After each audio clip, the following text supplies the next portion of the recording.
Le livre qui parle vous propose d'écouter Le livre de la jungle de Rudyard Kipling, lu par Fabienne Prost, enregistré au studio Stéréolite.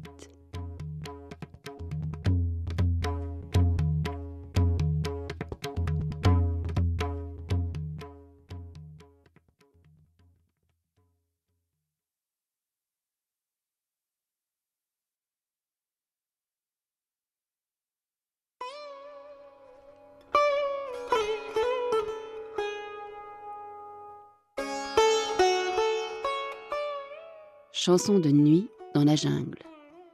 Chil Milan conduit les pas de la nuit. Que Mang le vampire délivre. Dorment les troupeaux dans les tables closes. La terre à nous, l'ombre la livre. C'est l'heure du soir, orgueil et pouvoir, à la serre, le croc et l'ongle. Nous entendez-vous? Bonne chasse à tous qui gardez la loi de la jungle.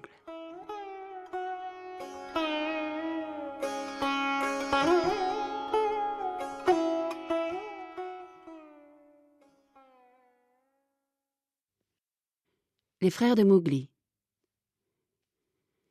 Il était 7 heures, par un soir très chaud sur les collines de Sioni. Père Loup s'éveilla de son somme journalier, se gratta, bâilla et détendit ses pattes l'une après l'autre pour dissiper la sensation de paresse qui en raidissait encore les extrémités. Mère Louve était étendue, son gros nez gris tombé parmi ses 4 petits, qui se culbutaient en criant, et la lune luisait par l'ouverture de la caverne où ils vivaient tous. « Ogre !» dit Père Loup. « Il est temps de se remettre en chasse. » Et il allait s'élancer vers le fond de la vallée, quand une petite ombre à queue touffue barra l'ouverture et jappa. « Bonne chance, ô chef des loups! Bonne chance et forte dents blanches, aux nobles enfants! Puissent-ils n'oublier jamais en ce monde ceux qui ont faim ?» C'était le chacal, Tabaqui le lèche-plat. Et les loups de l'Inde méprisent Tabaqui, parce qu'il rôde partout, faisant du grabuge, colportant des histoires et mangeant des chiffons et des morceaux de cuir dans les tas d'ordures aux portes des villages. Mais ils ont peur de lui aussi, parce que Tabaqui, plus que tout autre dans la jungle, est sujet à la rage. Alors il oublie qu'il ait jamais eu peur, et il court à travers la forêt, mordant tout ce qu'il trouve sur sa route. Le tigre même se sauve et se cache lorsque le petit Tabaqui devient enragé. Car la rage est la chose la plus honteuse qui puisse surprendre un animal sauvage. Nous l'appelons hydrophobie, mais eux l'appellent diwani, la folie. Et il court. « Entre alors et cherche !» dit Père Loup avec raideur. « Mais il n'y a rien à manger ici. »« Pour un loup, non, certes, » dit Tabaqui. « Mais pour moi, mince personnage, un os sec est un festin.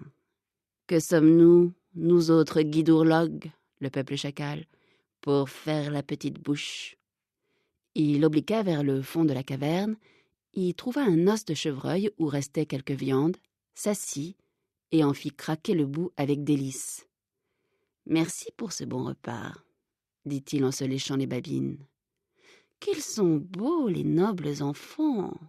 Quels grands yeux! Et si jeunes pourtant! Je devrais me rappeler en effet que les enfants des rois sont maîtres dès le berceau. » Or, Tabaqui le savait aussi bien que personne, il n'y a rien de plus fâcheux que de louer des enfants à leur nez. Il prit plaisir à voir que mère et Père Loup semblaient gênés. Tabaqui resta un moment en repos sur son séant, tout réjoui du mal qu'il venait de faire. Puis il reprit malignement. « Shere-Khan le Grand a changé de terrain de chasse. Il va chasser à la prochaine lune, m'a-t-il dit, sur ces collines-ci. » Shere-Khan était le tigre qui habitait près de la rivière, la Wengunga, à 20 milles plus loin.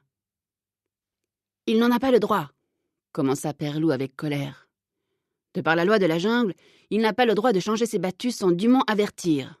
Il effraiera tout le gibier à 10 000 à la ronde, et moi j'ai à tuer pour 2 ces temps-ci. » « Sa mère ne l'a pas appelé Longri le boiteux, pour rien, » dit Mère Louve tranquillement. « Il est boiteux d'un pied depuis sa naissance. C'est pourquoi il n'a jamais pu tuer que des bestiaux. À présent, les villageois de la Vengunga sont irrités contre lui, et il vient irriter les nôtres. Ils fouilleront la jungle à sa recherche, il sera loin, mais nous et nos enfants, il nous faudra courir quand on allumera l'herbe. Vraiment, nous sommes très reconnaissants à Shere Khan. » « Lui parlerai-je de votre gratitude ?» dit Tabaqui. « Oust !» jappa brusquement Perlou. « Va-t'en chasser avec ton maître. Tu as fait assez de mal pour une nuit. »« Je m'en vais, » dit Tabaqui tranquillement. « Vous pouvez entendre Shere Khan en bas, dans les fourrés. J'aurais pu me dispenser du message. » Perlou écouta. En bas, dans la vallée qui descendait vers une petite rivière, il entendit la plainte dure, irritée, hargneuse et chantante d'un tigre qui n'a rien pris et auquel il importe peu que toute la jungle le sache. « L'imbécile !» dit Perlou. « Commencer un travail de nuit par un vacarme pareil.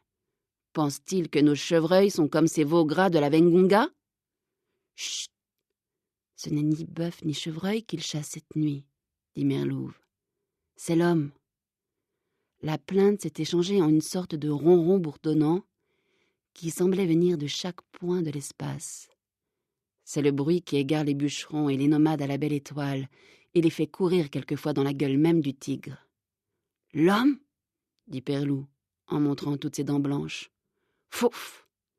N'y a-t-il pas assez d'insectes et de grenouilles dans les citernes qu'il lui faille manger l'homme et sur notre terrain encore ?»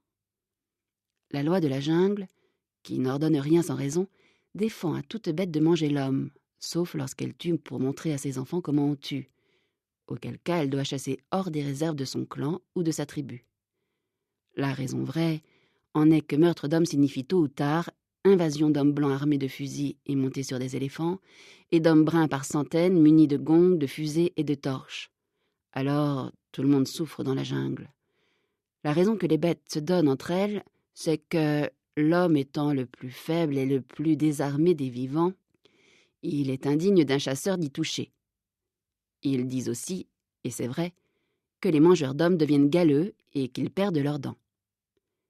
Le ronron grandit et se résolut dans le « Arrrr » à pleine gorge du tigre qui charge. Alors, on entendit un hurlement bizarre, indigne d'un tigre, poussé par Shere Khan. « Il a manqué son coup, » dit Merlouve. « Qu'est-ce que c'est ?» Perlou sortit à quelques pas de l'entrée.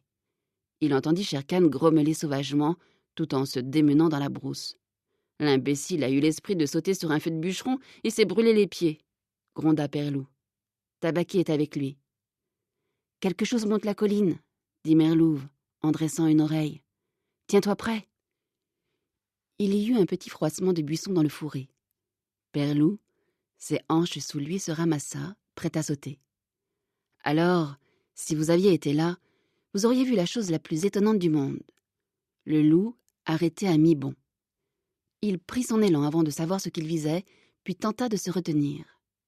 Il en résulta un saut de 4 ou 5 pieds droit en l'air, d'où il retomba presque au même point du sol qu'il avait quitté. « Un homme » hargna-t-il. « Un petit homme. Regarde !» En effet, devant lui, s'appuyant à une branche basse, se tenait un bébé brun tout nu qui pouvait à peine marcher. Le plus doux et potelé petit atome qui fût jamais venu la nuit à la caverne d'un loup. Il leva les yeux pour regarder Perlou en face et se mit à rire. « Est-ce un petit homme ?» dit Merlouve. « Je n'en ai jamais vu.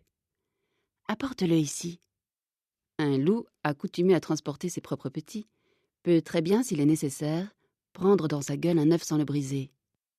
Quoique les mâchoires de Perlou se fussent refermées complètement sur le dos de l'enfant, pas une dent n'égratigna la peau lorsqu'il le déposa au milieu de ses petits. « Qu'il est mignon, qu'il est nu, et qu'il est brave !» dit avec douceur Merlouve. Le bébé se poussait entre les petits, contre la chaleur du flanc tiède. « Ah, ah, il prend son repas avec les autres. Ainsi, c'est un petit homme. A-t-il jamais existé une louve qui pût se vanter d'un petit homme parmi ses enfants ? » « J'ai parfois ouï parler de semblables choses, mais pas dans notre clan ni de mon temps, » dit Perlou. « Il n'a pas un poil, et je pourrais le tuer en le touchant du pied. Mais voyez, il me regarde et n'a pas peur. » Le clair de lune s'éteignit à la bouche de la caverne, car la grosse tête carrée et les fortes épaules de Shere Khan en bloquaient l'ouverture et tentaient d'y pénétrer. Tabaqui, derrière lui, piaulait. « Monseigneur, monseigneur, il est entré ici. » « Shere Khan nous fait grand honneur, » dit Père Loup, les yeux mauvais. « Que veut Shere Khan ? » ?»« Ma proie. Un petit homme a pris ce chemin. Ses parents se sont enfuis. Donnez-le-moi. » Shere Khan avait sauté sur le feu d'un campement de bûcherons, comme l'avait dit Père Loup, et la brûlure de ses pattes le rendait furieux.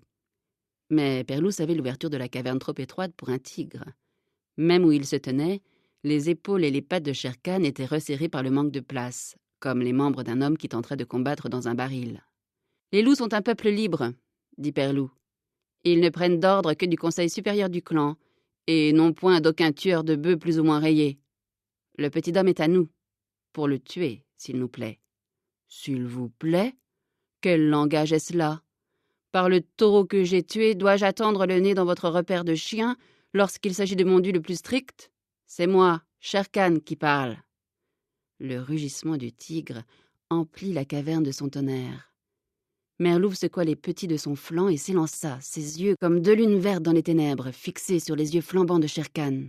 « Et c'est moi, Raksha, le démon, qui vais te répondre. Le petit homme est mien, Longri, le mien, à moi. Il ne sera point tué. Il vivra pour courir avec le clan et pour chasser avec le clan. Et prends-y garde, chasseur de petits tout nus, mangeur de grenouilles, tueur de poissons. Il te fera la chasse à toi. Maintenant sors d'ici, ou par le sambour que j'ai tué, car moi je ne me nourris pas de bétail mort de faim. Tu retourneras à ta mère, tête brûlée de jungle, plus boiteux que jamais tu ne vins au monde. Va-t'en !» Père Loup leva les yeux stupéfait. Il ne se souvenait plus assez des jours où il avait conquis Merlouve en loyal combat contre 5 autres loups, au temps où dans les expéditions du clan, ce n'était pas par pure politesse qu'on la nommait le démon.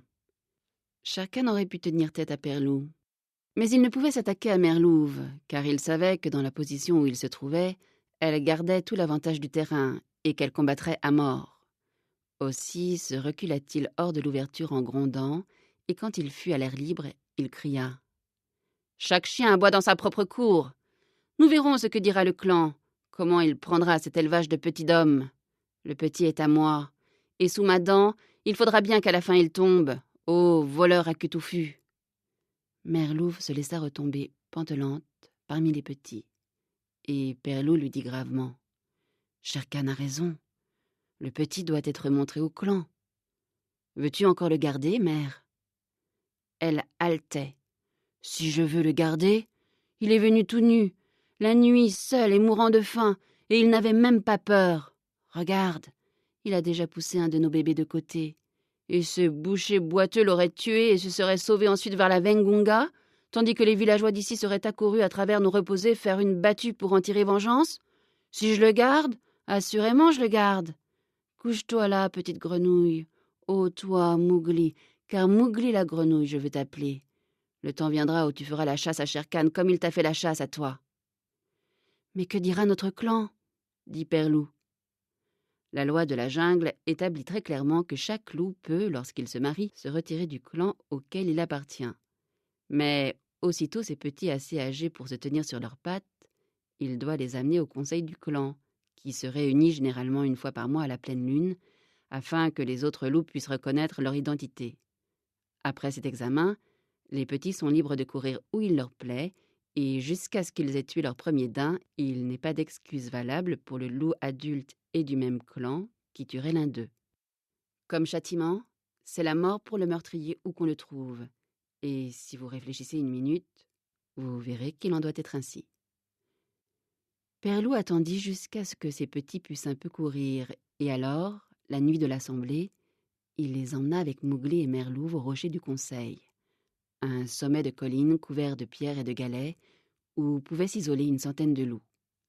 Akela, le grand loup gris solitaire que sa vigueur et sa finesse avaient mis à la tête du clan, était étendu de toute sa longueur sur sa pierre.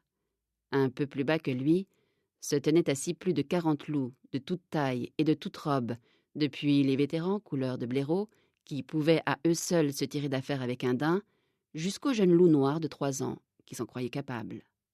Le solitaire était à leur tête depuis 1 an maintenant.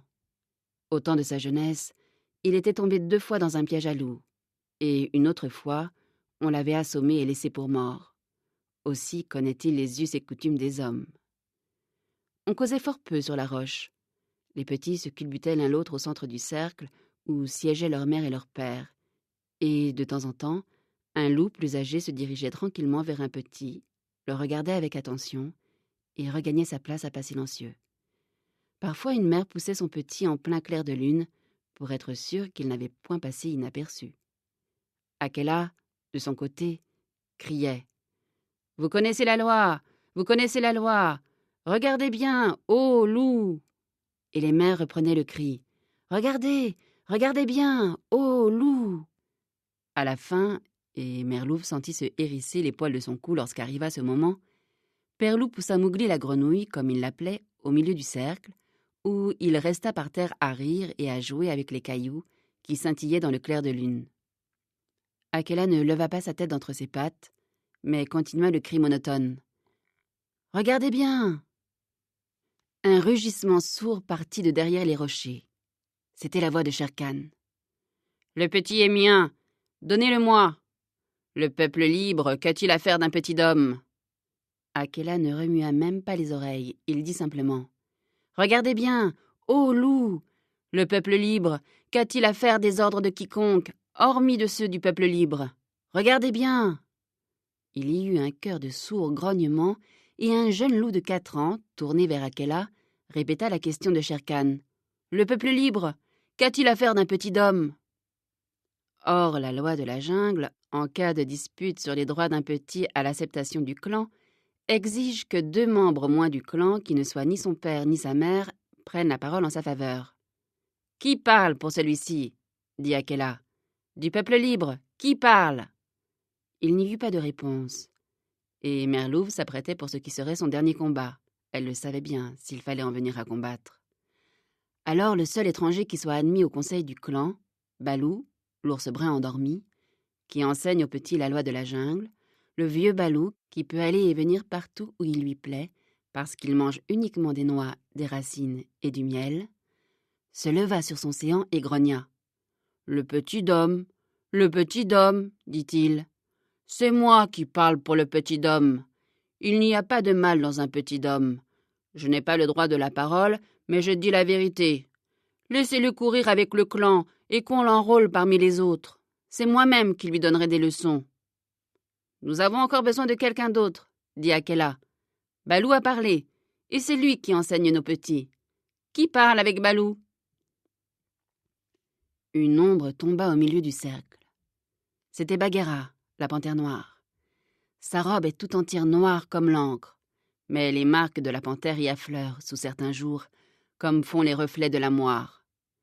Chacun connaissait Bagheera, et personne ne se souciait d'aller à l'encontre de ses desseins, car Tabaqui est moins rusé, le buffle sauvage moins téméraire et moins redoutable l'éléphant blessé.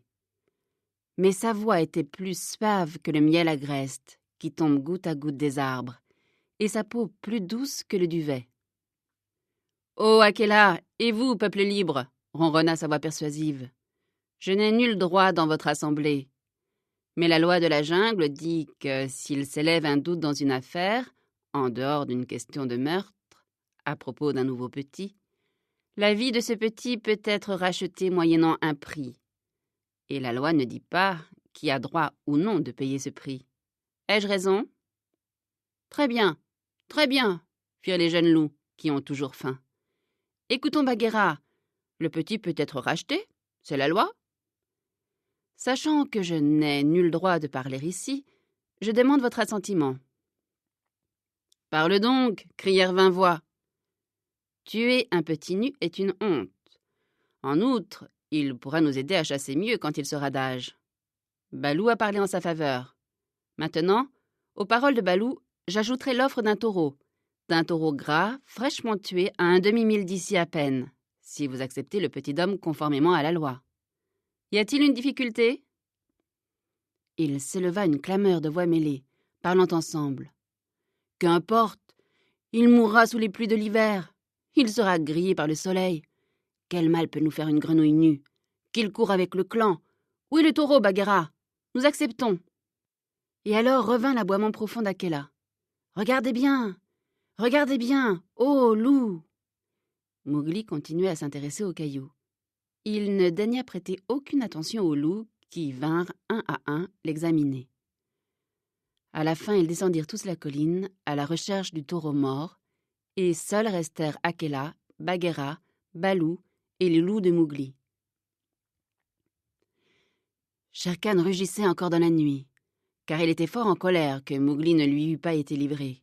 « Oui, tu peux rugir, » dit Bagheera dans ses moustaches, « car le temps viendra où cette petite chose nue te fera rugir sur un autre ton, où je ne sais rien de l'homme. »« Nous avons bien fait, » dit Akela.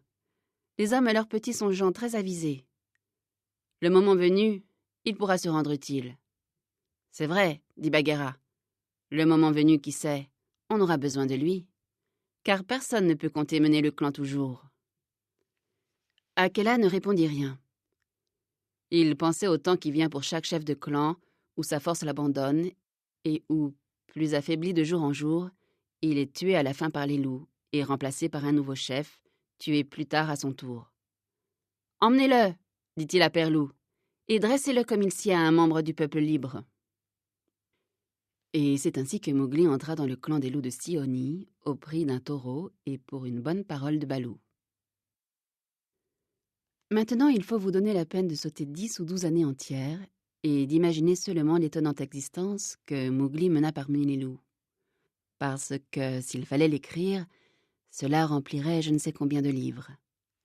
Il grandit avec les louveteaux, quoique naturellement ils fussent devenus loups qu'on lui-même comptait pour un enfant à peine, et Père Loup lui enseigna sa besogne et le sens de toute chose dans la jungle, jusqu'à ce que chaque frisson de l'herbe, chaque souffle de l'air chaud dans la nuit, chaque ululement des hiboux au-dessus de sa tête, chaque bruit d'écorce égratignée par la chauve-souris au repos un instant dans l'arbre, chaque saut du plus petit poisson dans la mare, prissent juste autant d'importance pour lui que pour un homme d'affaires son travail de bureau. Lorsqu'il n'apprenait pas, il se couchait au soleil et dormait, puis il mangeait, se rendormait. Lorsqu'il se sentait sale ou qu'il avait trop chaud, il se baignait dans les mares de la forêt. Et lorsqu'il manquait de miel, Baloo lui avait dit que le miel et les noix étaient aussi bons à manger que la viande crue, il grimpait aux arbres pour en chercher. Et Bagheera lui avait montré comment s'y prendre. S'allongeant sur une branche, la panthère appelait « Viens ici, petit frère !» Et Mowgli commença par grimper à la façon du paresseux. Mais par la suite, il osa se lancer à travers les branches, presque aussi hardiment que le singe gris. Il prit sa place au rocher du conseil lorsque le clan s'y assemblait, et là, il découvrit qu'en regardant fixement un loup quelconque, il pouvait le forcer à baisser les yeux. Ainsi faisait-il pour s'amuser. À d'autres moments, il arrachait les longues épines du poil de ses amis, car les loups souffrent terriblement des épines et de tous les aiguillons qui se logent dans leur fourrure. Il descendait la nuit le versant de la montagne, vers les terres cultivées, et regardait avec une grande curiosité les villageois dans leurs huttes. Mais il se méfiait des hommes, parce que Bagheera lui avait montré une boîte carrée avec une trappe, si habilement dissimulée dans la jungle qu'il marcha presque dessus, et il lui avait dit que c'était un piège. Ce qu'il aimait par-dessus tout, c'était de s'enfoncer avec Bagheera au chaud cœur noir de la forêt, pour dormir tout le long de la lourde journée, et voir, quand venait la nuit, comment Bagheera s'y prenait pour tuer. De droite, de gauche, au caprice de sa faim, et de même faisait Mowgli, à une exception près. Aussitôt l'enfant en âge de comprendre, Bagheera lui dit qu'il ne devrait jamais toucher au bétail, parce qu'il avait été racheté, dans le conseil du clan, au prix de la vie d'un taureau. « La jungle t'appartient, » dit Bagheera, « et tu peux y tuer tout ce que tu es assez fort pour atteindre. Mais en souvenir du taureau qui t'a racheté, tu ne dois jamais tuer ni manger de bétail jeune ou vieux. C'est la loi de la jungle. » Mowgli s'y conforma fidèlement, et il grandit ainsi, et devint fort comme fait à l'accoutumée un garçon qui ne va pas à l'école et n'a dans la vie à s'occuper de rien que de choses à manger. Merlouv lui dit une fois ou deux que Shere Khan n'était pas de ceux auxquels on dut se fier, et qu'un jour il lui faudrait tuer Shere Khan. Et sans doute un jeune loup se fut rappelé la vie à chaque heure de sa vie. Mais Mowgli l'oublia, parce qu'il n'était qu'un petit garçon. Et pourtant, il se serait donné à lui-même le nom de loup, s'il avait su parler quelques langues humaines. Shere Khan se trouvait toujours dans la jungle, sur le chemin de Mowgli. À mesure que le chef Akela prenait de l'âge et perdait sa force, le tigre boiteux s'était lié de grande amitié avec les loups plus jeunes de la tribu, qui le suivaient pour avoir ses restes, chose que jamais Akela n'eût permise s'il avait osé aller jusqu'au bout de son autorité légitime. En outre, Shere Khan les flattait. Il s'étonnait que de si beaux jeunes chasseurs fussent satisfaits de se laisser conduire par un loup moribond et par un petit homme. « On me raconte, disait Shere Khan, que vous autres, au conseil, vous n'osez pas le regarder entre les yeux. » Et les jeunes loups grondaient en hérissant leur échine. Bagheera, qui avait les yeux et les oreilles partout à la fois, eut vent de quelque chose, et une fois ou deux expliqua nettement à Mowgli que Shere Khan le tuerait un beau jour. Et Mowgli riait et répondait « J'ai pour moi le clan, j'ai toi, et Balou. Tout paresseux qu'il est, donnerait bien un coup de patte ou deux en mon honneur. Pourquoi donc craindre ?» Ce fut un jour de grande chaleur qu'une idée, née de quelques propos entendus, se forma dans le cerveau de Bagheera. Peut-être était-ce Saï, le porc-épic, qui lui avait parlé de la chose. En tout cas, s'adressant à Mowgli un soir au plus profond de la jungle, comme l'enfant couché reposait sa tête sur le beau pelage noir de la panthère, « Petit frère, combien de fois t'ai-je averti que Shere Khan est ton ennemi ?»« Autant de fois qu'il y a de baies sur cette palme, » déclara Mowgli, qui, bien entendu, ne savait pas compter. « Et puis après, j'ai sommeil, Bagheera, et Shere Khan est tout queue et tout cri, comme mort le paon. Mais il n'est plus temps de dormir, Balou le sait, je le sais aussi, tout le clan le sait, et même ces stupides, ces sots de daims le savent. Tabaqui te l'a dit lui-même. »« Oh, oh, dit Mowgli. Tabaqui est venu à moi il n'y a pas longtemps me raconter je ne sais plus quelle impertinente histoire. J'étais un petit homme, un petit nu, pas même bon à déterrer des racines. Mais j'ai pris Tabaqui par la queue et l'ai cogné à 2 reprises contre un palmier pour lui apprendre de meilleures manières. C'était une sottise, car Tabaqui a beau être un faiseur de ragots, il n'en voulait pas moins te parler d'une chose qui te touche de près. Ouvre donc ces yeux-là, petit frère. Shere Khan n'ose pas te tuer dans la jungle. Mais rappelle-toi bien qu'Akela est très vieux, que bientôt viendra le jour où il ne pourra plus tuer son chevreuil, et qu'alors il ne conduira plus le clan. Beaucoup des loups qui t'examinèrent quand tu fus présenté au conseil sont vieux maintenant, eux aussi. Et les jeunes loups pensent, Shere Khan leur a fait la leçon, qu'un petit homme n'est pas à sa place dans le clan.